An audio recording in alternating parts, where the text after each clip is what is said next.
ہمارے جتنے مین لیڈرشپ ہے زیادہ تر وہ پریفر کرتے ہیں کہ وہ اپنے تعلقات جی ایچ کیو کے ساتھ بہت اچھے کر کے رکھیں، کیونکہ اقتدار کی سیڑھی جو ہے ان کو لگتا یہ ہے کہ اس کا راستہ یا اپارہ سے ہو کے گزرتا ہے تو یا پنڈی سے ہو کے گزرتا ہے، اور اس کے علاوہ کوئی راستہ نہیں ہے۔ تو جو ہمارا جو جمہوری سفر ہے اس کا آغاز اپارہ سے ہی شروع ہوتا ہے اور ختم بھی اپارہ پہ ہوتا ہے، کیونکہ وہیں پہ جب لڑائی ہوتی ہے تو وزیر اعظم کی چھٹی کا معاملہ بھی شروع ہو جاتا ہے۔ تازہ ترین مثال اس کی خود عمران خان ہے، ان کا بھی سفر جو تھا وہ اسٹیبلشمنٹ کے ساتھ ہی شروع ہوا اور اسٹیبلشمنٹ کے ساتھ لڑائی کے اوپر ہی ختم ہوا۔ شہباز شریف صاحب بھی ایک اپنا ہی ان کا اس معاملے میں کہنا چاہیے کہ اپنی مثال آپ ہی ہیں، وہ دوسرا کوئی شاید اس معاملے میں ان کے مد مقابل ہے ہی نہیں ہے۔ نواز شریف صاحب کے اوپر ہم بار بار کہتے ہیں کہ آئی جے اسٹیبلشمنٹ نے بنوائی تھی، اور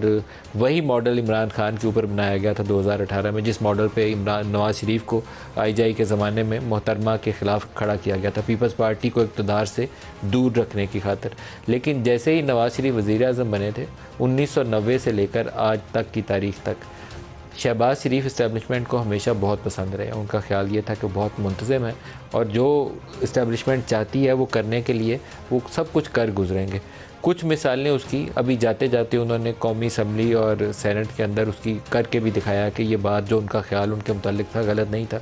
اسٹیبلشمنٹ اگر چاہتی ہے کہ آرمی ایکٹ کے اندر امینڈمنٹ ہو جائے اور کسی کو کان نقان خبر نہ ہو، وہ اس کام کے لیے شہباز صاحب نے راستہ ہموار کیا۔ وائلنٹ ایکسٹریمزم کچھ ایسے اس کے اندر چکن ڈالی گئیں جو سول لبرٹی سے متصادم ہے، تو شہباز صاحب کو اس کے اوپر اعتراض نہیں ہے۔ اسی طریقے سے آفیشیل سیکرٹ ایکٹ اگر چپ کر کے خاموشی سے جا کے قومی اسمبلی سے پاس ہو کے نکل کے سینٹ میں پہنچ جاتا ہے، شہباز صاحب اس پہ بھی خفا نہیں ہے۔ تو یہ جمہوریت کے تو وہ علم بردار نہیں ہو سکتے، لیکن اسٹیبلشمنٹ کے ساتھ جپھی ڈال کے رکھنے کے بیانیے کہ وہ یقیناً علم بردار ہو سکتے ہیں، اور یہ کہتے ہوئے وہ گریز بھی نہیں کرتے۔ آج انہوں نے پبلکلی یہ اسٹیٹمنٹ دی جو میں آپ کو سنوانا چاہوں گا، دکھائیے گا۔ یار دوستانہ دیتے رہیں کہ یہ تو جناب بھائی تو اسٹیبلشمنٹ کا آدمی ہے، فلاں ہے۔ مجھے ان چیزوں سے میری صحت پر کوئی اثر نہیں پڑتا، کیوں کہ میرے اگر ذاتی مفادات لینے ہوتے تب تو بات تھی۔ بہت اپنے سپاہ سالاروں سے میری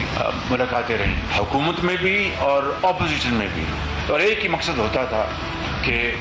یہ ملک ترقی کرے اور اسلام آباد کی حکومت اور راول پنڈی کی اسٹیبلشمنٹ اور دوسرے ادارے مل کر مشاورت کریں اور پاکستان کو باہر لے کے جائیں، جس کے لیے حضرت قائد اعظم نے خواب دیکھا تھا اور بڑی عظیم قربانیاں دی گئیں۔ قائد اعظم کا نام ہمارے سارے سیاستدان استعمال کرتے ہیں، اور کوئی قریب سے بھی نہیں گزرا جو اسپرٹ وہ لے کر چلے تھے، جو کہ ہم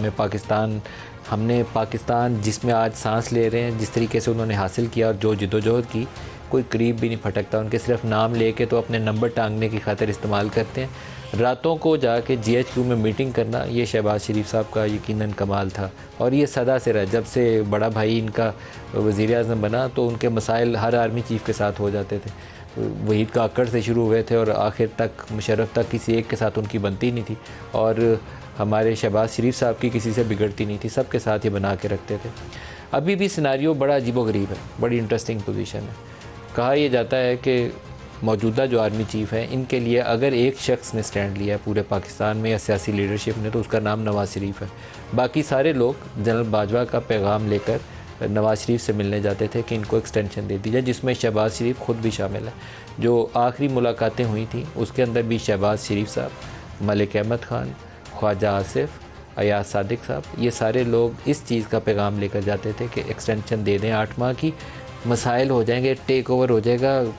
بڑا گڑبڑ ہو جائے گی، تو ایکسٹینشن دے دیں، ہمارا کیا جاتا ہے۔ تو لیکن ایک بندہ جس نے سٹینڈ لیا تھا کہ نہیں ایکسٹینشن نہیں، جنرل عاصم منیر کو چیف لگانا ہے، اس کا نام نواز شریف ہے۔ اسی طریقے سے آج سے 3-3.5 سال پہلے جب جنرل باجوہ کو 3 سال کی ایکسٹینشن دی گئی تھی، اور خواجہ آصف نے اب اس کا پبلکلی ایک بیان کے اندر اظہار بھی کر دیا کہ وہ ہمیں پنجاب حکومت آفر کی گئی تھی، اس ایکسٹینشن کے لیے بھی نواز شریف کو آمادہ کرنے یا اس میٹنگ کی ڈسکشن کے لیے جو 4 لوگ گئے تھے وہ یہی 4 لوگ تھے۔ خواجہ آصف گئے تھے، شہباز شریف گئے تھے، ایاز صادق گئے تھے، اور رانا تنویر گئے تھے۔ تو یہ جمہوریت ہے، اگر یہ جمہوریت ہے تو پھر ہمیں اس کا نام لینا بند کر دینا چاہیے۔